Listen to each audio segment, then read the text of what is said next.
Hey, AC here, welcome back to the channel.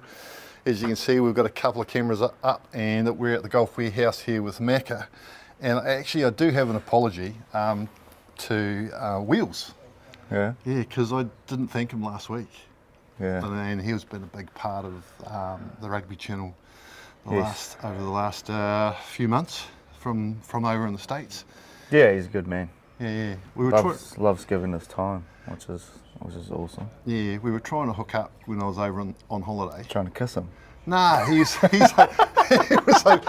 over in Wales and I was over in the Cook Islands, and we were trying to get the times together, and we always seemed to be busy. Yeah, right. So he was either drinking too much, I was drinking too much, and the timelines didn't. Doesn't sound like either of you. No, it was an absolute screw up. But thanks, Wheels, for all your time you've given in, and I know next year when we go back doing rugby, that you'll be on board, I hope, and he's doing well. So he's done well over there with. Yeah, it's awesome what he's doing over there. Free jack space. Yes, doing a bit of the junior stuff too, which is awesome. Yeah. He's a great man. He loves the game, loves everything about it. So it's good. Yeah. And yourself this season, season finished. We didn't get where we wanted to get to. No. But if you're a bit like me, if you don't win the final, it's a bad season. Yeah. It is like there was a lot of good parts, and yeah, it is not a great feeling, but yeah, I mean you have to look at some of the positives, and then obviously look forward to next year and how we can sort of get a little bit more out of what we have at the club. Yeah. Because there's like so much talent there and younger boys coming through, which we kind of just have to make the most of. Because Southern's cult sides actually went quite well. Yeah, they went really well. Yeah. I watched both of them, didn't they? Yeah, the junior colts, Billy Somerville, Rog and Blair, that would have been a hard case. Yeah. Those young fellas would have kept them on their toes, and I'm sure especially Rog would have loved being around those boys. But yeah, they had a great season. They got into the final, I believe. Yeah. And then the Prem Colts, the under 20 boys, semi-finals. But yeah, I went and watched a few of their games, and the style of rugby that they played was really good. They looked connected. We obviously trained against them quite a bit, and they definitely pushed us, which was good. Then they weren't afraid, which was nice, and it just makes both sides better. So getting back to more of competing, especially at trainings, was really good this year, I think. Oh, to be young, eh? Yeah. Young, no fear. No fear. And I had to stand back and look at the whole season, because as you knew, I went around most of the clubs, and to see how our growth was at Southern, to see the growth at Tyree, especially out at Harbour. You know, those two sides to me were probably from where they were the year before to where they got to. I think that's a huge improvement, and they should be happy with what they did. The biggest surprise for me was Kike, and because they were the best average side. Like they weren't the best in all categories, but they were the most balanced side. Yeah. And at the end of the day, it proved to be the perfect combination. Yeah, well, you look at Harbour, they sort of bounced back, did well in that recruiting space. I hope those boys stay on for another years, because they're a bloody good team. Tyree, like as a club as a whole, they're probably a little bit disappointed last year, but this year winning the P2s comp, winning the seniors comp, and then their Prem team. Unfortunately, a couple of injuries and boys getting pulled for higher honours kind of hurt them a little bit. But and then you look at Kike, extremely young team. A lot of debutants at the start of the year, but just built throughout the season. And I guess we're talking about full no fear and no fear attacking team. And yeah, obviously worked. I was impressed with Lucas Casey and how he's developed and how he's gone into the Otago squad. Yeah. So, yeah, no, Well, you look at the loose forward trio. You got Lucas, you got Slade, both of them, well, Slade especially, just a menace. Yeah. And then you got also Sydney Fido, he's just been a battler for the years, and I thought he had a great season. Probably haven't seen him play as well as consistently, which he kind of got a wee bit overlooked, I guess, with the other two boys there, but I thought he was just as influential in their team as what the Lucas and Slade were, yeah. Yeah, and I was impressed with the women's competition this year as well. And talking about women's competition, they got the Women's World Cup on. And I enjoyed going to watch the women's game, which is more running rugby. Yep. And then going to watch the Premiers play. Yep. And I encourage everyone to do that because it's just so, like, you know, watching AU develop the way they did. BRC down out of Balclutha to make the top 4 and get themselves into a semi.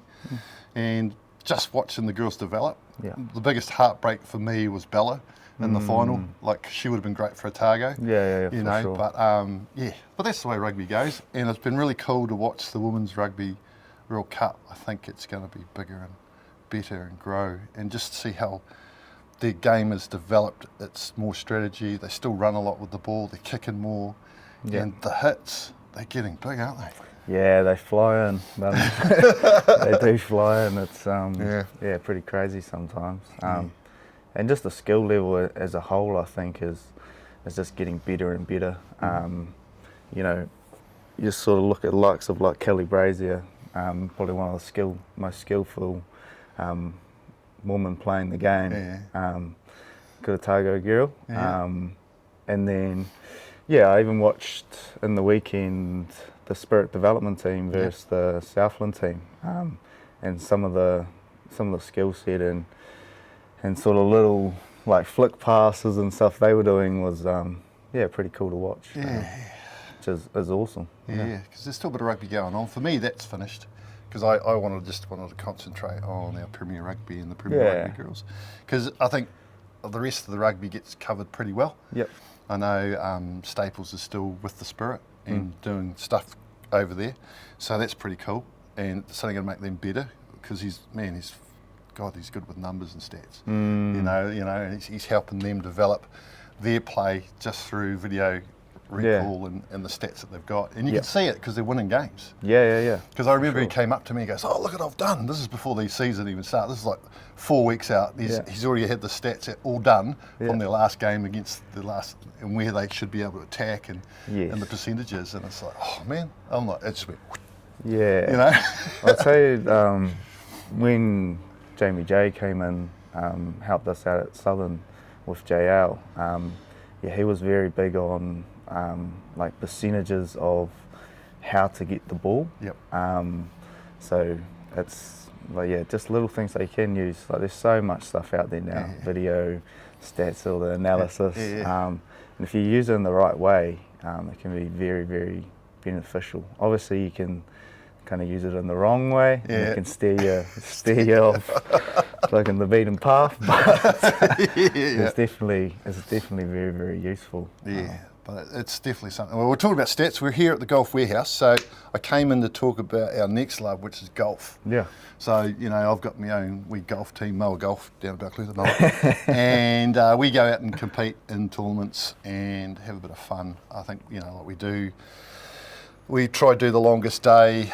We try and get out and support Southern Regional Rugby in their tournament. We've gone to the Otago Māori tournament together. And you work here at the Golf Warehouse, and you're an avid golfer as well, because I caught up with you at the Spartans, wasn't it? And followed you there for a wee bit.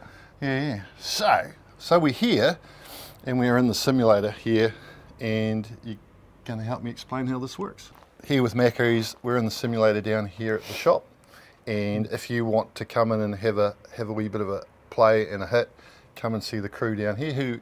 Big Al, yourself, and we've got Big Al runs the place. We've got Cam, very, very knowledgeable in terms of how clubs work. Loves the putting space. So if you need a putter or struggling with your putting, he's probably the man to come and see. And then we got Cade here as well, who's very, very good golfer, has been for a long time, and just loves the game. So he's got quite a bit of knowledge as well. In terms of the sim, pretty awesome bit of equipment. We use GC Quad full sight technology, which pretty much just has a bunch of cameras, picks up the club head. We've got sort of put little dots on the clubs, and then we can use the sim to ultimately get you or the customer the right clubs, or sort of steer them in the right direction. So we look at things like spin rates, ball speeds, launch, what our peak height is. Then we also look at how the club's coming through the turf. So if the club is coming through the toe down, it's going to dig, turn the face open. If it's coming through to upright, it's going to dig and turn the face close. So we sort of look at things like that, trying to get the most efficient as we can through the turf. So if you're a first-time person coming in here, it's probably more about, as you're saying, how the equipment fits, because equipment is important in this game. And if you're comfortable with that and you're happy, then say if you're starting off at 36 or you're in that 24, 25 era, the equipment, how it fits in your hand and how that works, your handicap will tend to drop. Yes, definitely ways you can make it easier on yourself. Big things like weight. If a club's too heavy, when you get to the top of your swing, it's kind of dragging you around, or you're having to use your body a bit too much to get the club going. So it's probably the main thing we'll look at firstly for a new golfer, is just trying to get them the right weight in the clubs. And that's going to just make it easier for them. Then if we move into sort of someone a little bit better, been playing for a couple of years, I guess sort of around that mid-teens handicap, into sort of low, high single figures. We'll go a little bit more in depth with sort of how shafts work, where their bend profiles are, and then look at dialing the club head in, whether we weakening lofts, changing lie angles, strengthening it a little bit. A whole bunch of stuff. Whole bunch of stuff. So we'll hit a couple of balls for us, because I just snapped my back. I was in seeing Amber yesterday. She was straightening me out. That's good stuff. Well, I've done I could reach my toes, right? Now I can't. It's like, because I played 18 holes on Sunday. It was great over 9 holes, and then after that I was like screwed. Run out of juice. The last hole was just swinging with my hands. I couldn't even turn my hips. Ran out of juice. It's amazing how much of your body you actually use playing golf. That's why I love it. It's like, for me, trying to keep fit, lose weight. At 55, it's like, shit, you've got to keep active, because I found out, like, when I finished playing rugby at 50, and I wasn't active for 2 years, and now I got a hernia, and then I was like, had to go and get myself fit, and it's like, just to lose 5 kilos, it's been huge. Well, golf's great for that, because, like, even just the walking, like, you're walking 18 holes, you're probably doing 7 to 10 Ks. If you're doing zigzags, probably a wee bit more. I did 10 Ks on Sunday. Ended up with a 92, and I'm like, how did that happen? But how often would you just go for a walk and sort of do, that amount of walking? And you kind of don't realise it, but it's like, it's good for even just getting out and just walking around. My mental health, it helps. Like, I'm an angry man, and you can't be angry when you're playing golf, eh? No, it goes downhill pretty fast and you start getting frustrated. Well, you have a swing, gives a look at what you're doing, and what you're looking for. So we'll pretty much just use it like we would hit outside. Some people get a wee bit claustrophobic, I guess it is a bit different, but as much as you can do what you'll do outside, it's going to give us the best sort of results. Look at that. So you can see sort of the flights, what our distances and that are. Yep. And then it'll come up with a whole bunch of numbers along the side. Yeah, Okay. you hit a shot just like you would, and then some main numbers we look at. We look at launch, backspin, and then we're trying to get those right. It's got your carry distance, total distance. We mainly use carry distance for everything, and yeah, main one, getting our launch right so we're getting the right height. If we can't get the ball high enough or we can't spin the ball enough, then it's going to be very hard to stop on greens. Yeah. So we'll look at that. The lie angle here, so 6 degrees toe down. So I would be looking at bending the club up for me, just to get a little bit more efficient through the turf. Obviously we'll hit a bunch more shots and then we'll get an average. Yeah. But yeah, it's pretty, like the numbers will change with swing speeds. So obviously if we're swinging it a little bit slower, then we're probably looking at trying to get as much launch as we can. So then we can keep the ball in the air for as long as possible. Right. Yeah, sweet as. We'll shoot back over here because time, as you know, it's one of those things. I think we can go into a bit more next time we're here with you. Yeah, for sure. And do all that sort of stuff. And yeah, so personally, what's happening with you now? Since are you still training with rugby, or are you still part of the development squads? Yeah, so been doing the Metro South team, the Tapi Dayak Shield competition, which has been really good. We've got one more game this weekend against the North. Oh, yeah. So winner of that game pretty much takes the chocolates. It's going to be pretty interesting. It's almost a state of origin kind of feel to it, I guess. Yeah. And then from there, I believe like an Otago B team gets named, and they will play Canterbury, Southland. So gives another couple of weeks of rugby for those that make it. But yeah, the Tapi Dayak competition's been really good. I've enjoyed it. Having got gift coaching, Lobby's still around in HESA, so but yeah, it's been good. So for development of players, and those players have always been on the fringe, because I've always been super critical that we don't have enough of our players playing in the Otago squad. I think this has been great for Dunedin Premier Rugby and Otago Rugby in Southland. Yes, for sure. It's been good, and the Otago boys, the like contracted boys, have been coming down and playing every week. So I think if they're not sort of in that match day team, they're getting minutes every week. So keeping match fitness, and it's good mixing in with those boys too. Yeah. Because you know how Southland have a mascot. You know, the stags. And you know what I'm going to say, like, Tagamoa. Warren, Tagamoa.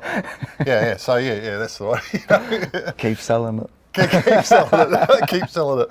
So, hey, I'm AC, and thank you for joining us, me and Macca, and here on the sideline with me. So, until next time, I'll catch you on the sideline. Sweet.